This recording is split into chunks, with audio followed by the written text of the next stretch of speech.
کیا آپ کے خیال میں شب معراج کا واقعہ غلط ہے کیا؟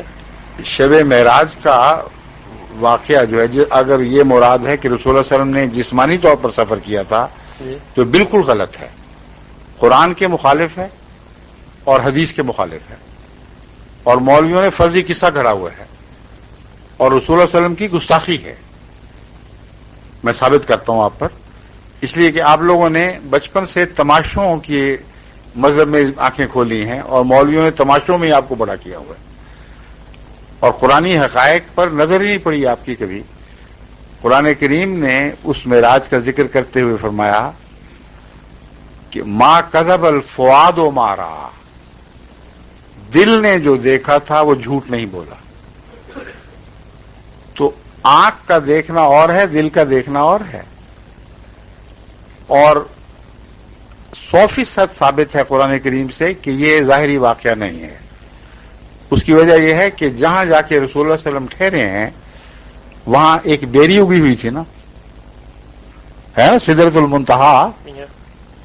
تو آپ ذرا سا غور کر کے دیکھیں کہ وہ اکیلی بیری اس حد پر کیا کر رہی ہے، فضا میں اگی ہوئی۔ سوری، اس سے پہلے ایک سوال صحابہ کرام نے کیا کہ ان کا سفر جو کسی ایسی گھوڑے سواری پہ تھا جو جہاں تک نظر میں آتا ہوں اس طرح، پہلی میری بات سن لیں غور سے، یہ آپ کو سمجھانے کی خاطر بات کر رہا ہوں۔ آپ اس بات کو بھی سن لیں، پھر مولویوں سے دوبارہ جتنی دفعہ مرضی سن لیں۔ اگر آپ خدا کا خوف کر کے فیصلہ کریں گے تو آپ لازماً مانیں گے کہ میں درست کہہ رہا ہوں۔ قرآن کا حوالہ دے رہا ہوں، پہلے غور سے سنیں۔ قرآن کریم نے فرمایا ہے کہ پھر سدرۃ المنتہا پر آپ کی خدا سے ملاقات ہوئی، ٹھیک ہے نا؟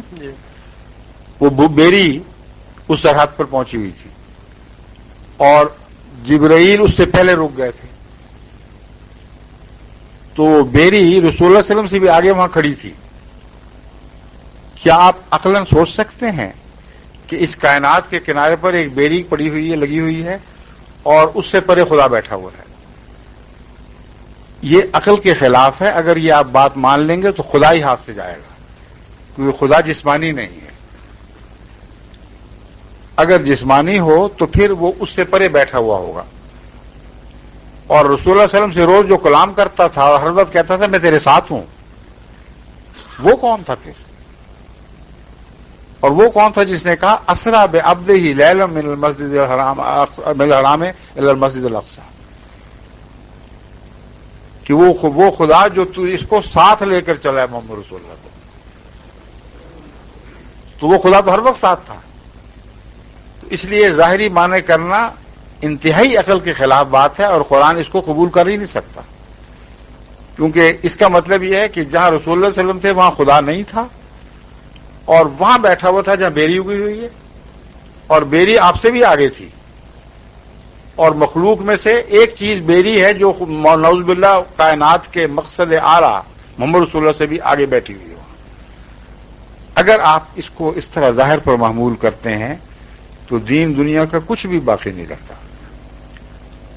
اور اگر آپ اس کا معنی پڑھنا شروع کریں تو حدیثوں میں اس کے معنوں کی وضاحت موجود ہے۔ سب سے پہلی اہم بات میں یہ بیان کروں گا کہ آپ بخاری شریف کی وہ حدیث ذرا اٹھا کر دیکھیں جس میں معراج کا ذکر ہے۔ اس کے آخر پر کیا لکھا ہوا ہے؟ لکھا ہوا ہے جب رسول اللہ صلی اللہ علیہ وسلم کا معراج کا سفر مکمل ہوا ثم استيقظ، پھر آپ کی آنکھ کھل گئی۔ یہ کیوں نہیں لکھا کہ واپس آ گئے؟ صاف پتہ لگتا ہے کہ کشف ہے یہ، کیونکہ یہ تو عجیب بات ہے کہ سفر پہ جسم روانہ ہوا ہو اور واپسی پہ آنکھ کھلے۔ تو صاف لگ رہا ہے کہ قرآن کریم نے جس کشف کا ذکر فرمایا ہے وہ روحانی کشف ہے۔ چنانچہ ما کذب الفؤاد ما رأى ایک فیصلہ کن آیت ہے کہ دل نے جو دیکھا جھوٹ نہیں بولا۔ اب واقعات کو آپ غور سے سنیں، پھر احمدی تشریح بھی سن لیں اور دوسری غیر احمدی تشریح بھی سن لیں، یہ فیصلہ خود کر لیں۔ ہمارے نزدیک کائنات کا خدا کسی ایک سمت میں نہیں ہے۔ قرآن فرماتا ہے فَأَيْنَمَا تَوَلُّوا فَثَمَّ وَجْهُ اللَّهِ، تم جس طرف بھی منہ کرو گے وہی اسی طرف خدا ہے۔ تو یکجہتی خدا صرف مولوی کے دماغ کا خدا ہے. قرآن کا خدا ہر سمت میں ہے، اور اس مضمون کی آیات اور بھی ہیں اور کثرت سے ہیں جو بتاتے ہیں کہ ہر جگہ ہر وقت ہمہ طرف خدا موجود ہے، اور اس کے وجود سے کوئی جگہ خالی نہیں. تو ایک سمت میں خدا کا عرش ہونا اور باقی سمتوں کا اس سے خالی ہو جانا، یہ ایک نہایت لغو خیال ہے جو ایک جاہل انسان رکھ سکتا ہے، صاحب عرفان آدمی سوچ بھی نہیں سکتا ایسی بات. دوسری بات یہ کہ بیری سے کیا مراد ہے.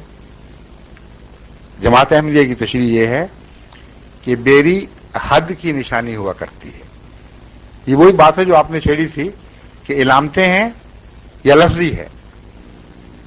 جو الہی کلام ہے وہ لفظاً اکثر اوقات نہیں سمجھا جا سکتا جب تک اس کے عرفان کے معنی نہ سوچے جائیں.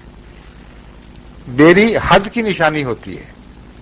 آج بھی پنجاب میں اگر آپ پنجاب کے ہیں تو آپ دیکھتے ہوں گے بالوں پر بیڑیاں لگائی جاتی ہیں، اس لیے کہ کانٹے دار ہے، وہ گزرنے نہیں دیتی اور اچھی حفاظت کرتی ہے کنارے کی. علامت ہے کہ یہاں ایک ہاتھ ختم دوسری شروع. تو بیری ایک نشان تھی تخلیق کی حد کا. اس سے آگے خدا کی تنزیہی صفات شروع ہیں، اور کسی بندے کو خواہ وہ نبی بھی ہو انسان کی حدود سے تجاوز کرنے کا اختیار نہیں. یہ علامت تھی.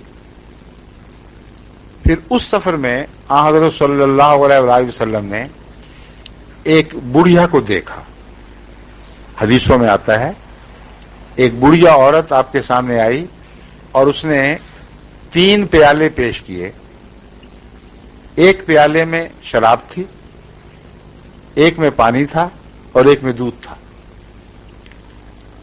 اور آپ نے جو دودھ تھا اس کو قبول فرما لیا اور شراب اور پانی کو رد کر دیا. جبرائیل جو ساتھ تھے انہوں نے کہا آپ نے بالکل ٹھیک کیا ہے. اور یہ جو عورت ہے بڑھیا، یہ دنیا ہے جو بڑھیا بن کر آپ کو دکھائی دی ہے. کیونکہ قدیم کی چیز جو ہمیشہ سے چلی آ رہی ہے بظاہر اربوں سال سے آ رہی ہے، اس کو آپ بڑھیا ہی بتائیں گے نا. تو جس طرح کہانیوں میں ایک علامت ہوتی ہے، اس طرح یہ بڑھیا دنیا کی مثال تھی. اگر آپ لفظی مانیں گے اور اصرار کریں گے تو مطلب یہ ہے کہ اس وقت ساری دنیا سمٹ کر ایک بڑھی بن گئی تھی. کوئی دنیا کا معقول آدمی ایک لمحہ کے لیے بھی اس کو نہیں مانے گا. یہ مولوی بھی نہیں مانتے کہ ایک وقت میں جس وقت معراج تھا نیچے کچھ بھی نہیں تھا، وہ سارے سمٹا کے ایک بڑھیا بن چکے تھے. کیونکہ صحابہ موجود تھے، وہ گواہیاں دیتے ہیں کہ ہم تھے، اور وہ واقعات بیان کرتے ہیں، وہی انہی کی روایتیں تو ہم تک پہنچی ہیں. تو اس لیے بڑھیا کی تعبیر کرنی پڑے گی، اور جبرائیل علیہ السلام نے کر بھی دی. آپ نے فرمایا یہ دنیا ہے، یہ تیری آزمائش کے لیے آئی تھی. اب آزمائش میں کیا چیزیں تھیں؟ 3، ایک دودھ، ایک شراب، ایک پانی. اب آپ دیکھیں کہ پانی زندگی کے لیے ضروری ہے نا؟ ضروری زندگی کو قائم رکھنے کے لیے پانی ضروری ہے، مگر پانی توانائی نہیں پیدا کرتا، اس کے لیے خوراک چاہیے.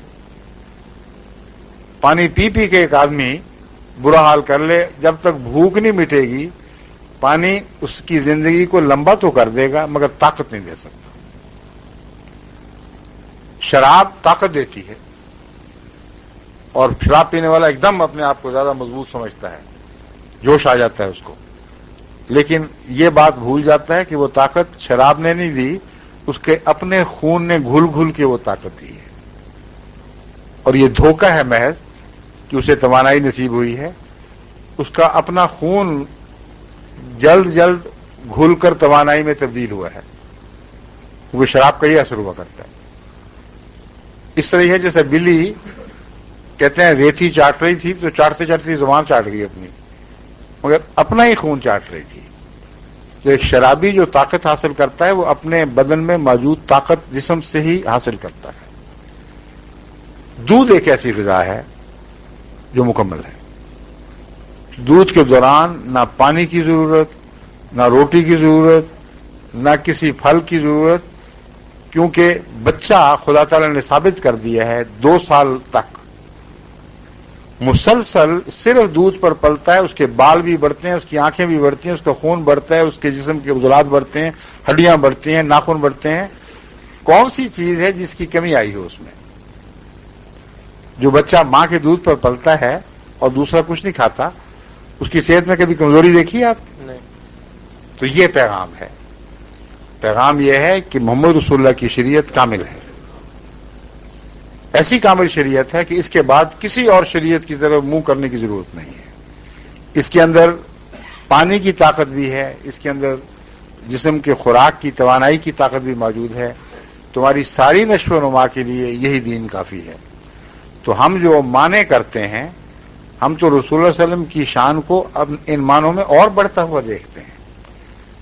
جو لغو تماشے ڈھونڈنا چاہتے ہیں وہ یہی سمجھیں گے کہ ایک بڑھیا آئی اور اس نے یہ پیش کیا اور پھر بڑھیا چلی گئی۔